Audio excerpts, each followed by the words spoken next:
saya. Dan jangan lupa tekan butang notification. Bye. Bertemu lagi dalam channel Chef Tutorial. Kita akan membincangkan satu tajuk dalam bab 2, yaitu pasaran barang dan harga. 2.7.2 campur tangan kerajaan, yaitu subsidi.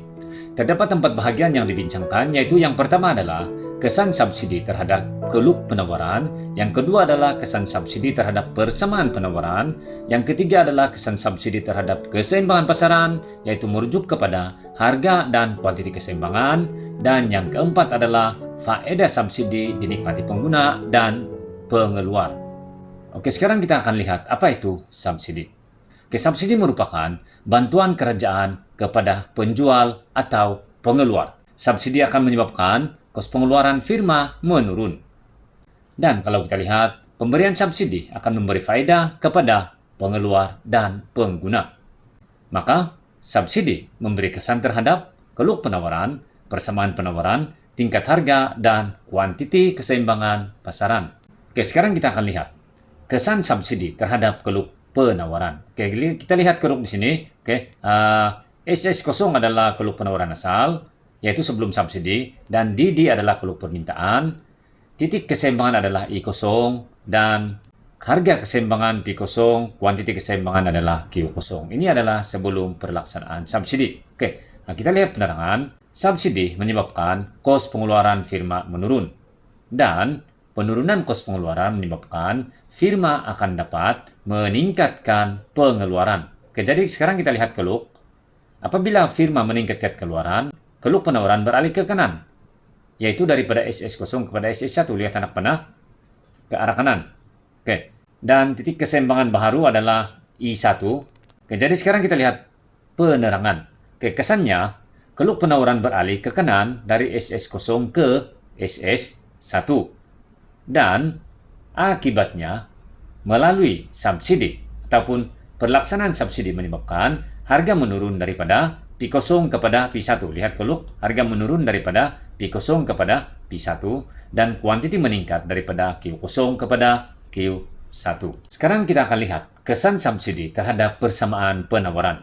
Oke, kesan subsidi ini boleh dilihat melalui dua, yaitu persamaan kuantiti dan persamaan harga. Kita akan lihat atau bincangkan persamaan kuantiti dahulu. Oke, diberi maklumat adalah seperti berikut, yaitu QS sama dengan 40 tambah 2P dan subsidi bersamaan dengan RM5. Jadi sekarang kita akan lihat persamaan penawaran selepas subsidi. QS sama dengan 40 tambah 2 dalam kurungan P tambah 5. Oke, sekarang kita lihat di sana. Highlight merah tambah 5. Oke, ada dua persoalan, yaitu satu, kenapa tambah 5? Kenapa perlu tambah 5 subsidi? Kemudian persoalan kedua adalah kenapa ada kurungan. Oke, persoalan yang pertama, kenapa perlu tambah adalah ini karena subsidi menyebabkan kuantiti meningkat. QS itu adalah kuantiti. Ini adalah persamaan kuantiti. Maka bagi persamaan kuantiti, subsidi perlu ditambah. Sebab subsidi akan menyebabkan kuantiti meningkat. Kenapa perlu ada kurungan? Sebab subsidi memberi kesan secara tidak langsung kepada kuantiti.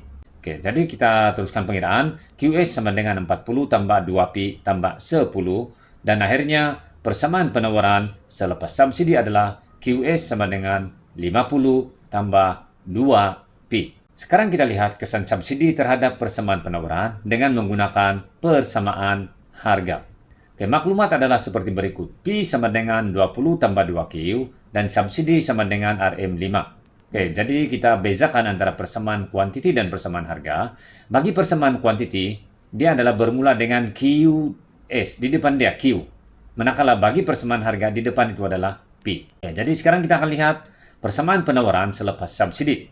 Oke, P sama dengan 20 tambah 2Q tolak 5. Oke, kenapa perlu ditolak? Dan kenapa tiada kurungan? Oke, yang pertama, kenapa perlu tolak? Karena subsidi menyebabkan harga menurun. Maka bagi persamaan harga, subsidi perlu ditolak. Sebab subsidi akan menyebabkan harga menurun. Oke, kenapa tidak ada kurungan? Sebab subsidi memberi kesan secara langsung terhadap harga. Oke, jadi sekarang kita teruskan pengiraan. Maka P sama dengan 15 tambah 2Q. Bahagian seterusnya yang kita bincangkan adalah kesan subsidi terhadap keseimbangan pasaran, yaitu merujuk kepada harga dan kuantiti keseimbangan sebelum subsidi dan selepas subsidi. Oke, sekarang kita akan lihat dahulu sebelum subsidi. Oke, maklumat adalah seperti berikut. Oke, ini adalah keseimbangan sebelum subsidi. Maklumatnya adalah QD sama dengan 20 tolak Pi, QS sama dengan negatif 40 tambah 3Pi, dan subsidi adalah RM4. Kita hitung penyelesaiannya, QD sama dengan QS. Persamaan permintaan bersamaan dengan persamaan penawaran. Oke, seterusnya 20 tolak Pi sama dengan negatif 40 tambah 3Pi. Dan seterusnya 20 tambah 40. 40 itu daripada negatif 40 di sebelah kanan. Kita bawa ke sebelah kiri, dia akan jadi tambah 40 sama dengan 3Pi tambah Pi. Tambah Pi itu adalah daripada sebelah kiri yaitu negatif Pi. Kita bawa ke sebelah kanan, dia menjadi tambah Pi. Akhirnya kita dapat 60 sama dengan 4Pi dan harga keseimbangan sebelum subsidi adalah RM15. Harga keseimbangan sebelum subsidi adalah RM15. Gantikan Pi sama dengan RM15 ke dalam QD sama dengan 20 tolak Pi. Oke, sebenarnya kita boleh pilih mana-mana satu, sama ada menggunakan QD atau QS. Dalam penghitungan ini, cikgu menggunakan persamaan permintaan, yaitu QD sama dengan 20 tolak Pi. Maka, QD sama dengan 20 tolak 15. 15 itu adalah harga keseimbangan, dan akhirnya kita dapati QD sama dengan 5 unit. Maksudnya, kuantiti keseimbangan adalah 5 unit. Ini karena pada ketika keseimbangan, nilai QD dan nilai QS adalah sama.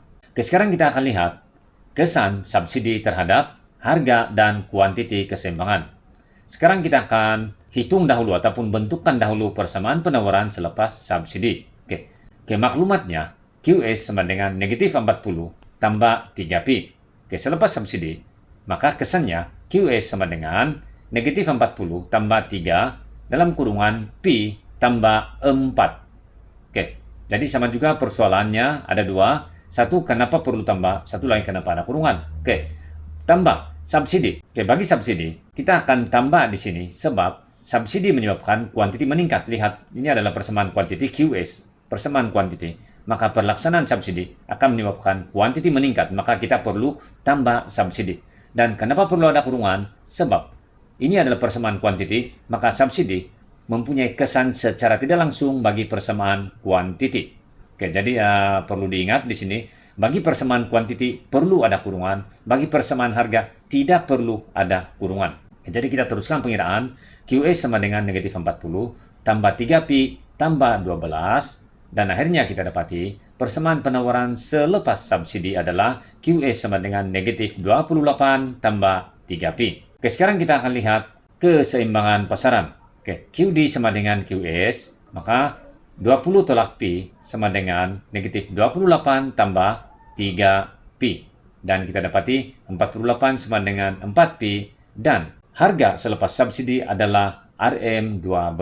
Harga selepas subsidi adalah RM12. Gantikan Pi sama dengan RM12 ke dalam QD sama dengan 20 tolak Pi. Maka kita dapati QD sama dengan 20 tolak 12 dan akhirnya kita dapati kuantiti adalah 8 unit. Oke, untuk mudahnya kita akan bandingkan kesan subsidi yaitu tingkat harga dan kuantiti sebelum dan selepas subsidi. Ini lebih mudah sebab cikgu sudah tanda highlight berwarna merah. Oke, kita lihat bagi harga dahulu. Oke, bagi harga sebelum subsidi adalah RM15. Lihat sebelah kiri. Itu adalah harga sebelum pemberian subsidi RM15 dan selepas subsidi dilaksanakan maka harga menurun menjadi RM12. Ini adalah kesan subsidi. Oke, kemudian bagi kuantiti, kita lihat kuantiti. Sebelum subsidi, di sebelah kiri, QD sama dengan 5 unit. Dan selepas subsidi, QD sama dengan 8 unit. Oke, ini menunjukkan subsidi menyebabkan kuantiti meningkat. Oke, jadi kalau kita buat rumusan di sini. Subsidi menyebabkan yang pertama adalah harga menurun. Dan yang kedua adalah kuantiti meningkat. Bahagian seterusnya adalah kita melihat faedah subsidi dinikmati pengguna dan dinikmati pengeluar. Dalam perbincangan ini, dibahagikan kepada dua, yaitu yang pertama adalah dengan menggunakan kaedah persamaan, dan yang kedua adalah dengan menggunakan kaedah keluk. Kita akan bincangkan dahulu kaedah persamaan. Oke, lihat rumus. Ini adalah kita akan bincangkan dahulu faedah subsidi dinikmati pengguna. Rumusnya adalah seperti berikut. Oke, harga asal tolak harga baharu dalam kurungan kita darab dengan kuantiti baharu. Maka sama dengan, kita ringkaskan, PA tolak PB darab dengan QB. Oke, sebelum kita teruskan pengiraan, kita lihat maklumat kepada pengiraan kita sebelumnya. Oke, cikgu letak di sini di tengah-tengah supaya kita tidak perlu ulang semula melihat kepada paparan sebelumnya. PA atau harga asal sama dengan RM15, lihat maklumat di tengah. Kemudian PB sama dengan RM12, kuantiti baharu adalah 8 unit dan nilai subsidi adalah RM4. Jadi kita akan masukkan kepada persamaan, tapi sebelum itu perlu diingat untuk penghitungan dalam pemeriksaan perlu tulis dengan lengkap, rumus yang lengkap yaitu harga asal tolak harga baharu darab dengan kuantiti baharu. Oke, ke dalam pengiraan ini cikgu tulis yang ringkas. Oke, kita teruskan. Maka faedah subsidi dinikmati pengguna adalah PA tolak PB darab QB dan kita masukkan nilai, maka kita dapati ke dalam kurungan 15 tolak 12 darab kuantiti baru yaitu 8 sama dengan 3 darab 8 dan akhirnya kita dapat faedah subsidi dinikmati pengguna adalah RM24. Oke, seterusnya kita akan lihat pula faedah subsidi dinikmati pengeluar. Oke, rumusnya adalah seperti berikut. Kurungan besar, subsidi, tolak, kurungan kecil, harga asal, tolak, harga baharu, darab dengan kuantiti baharu.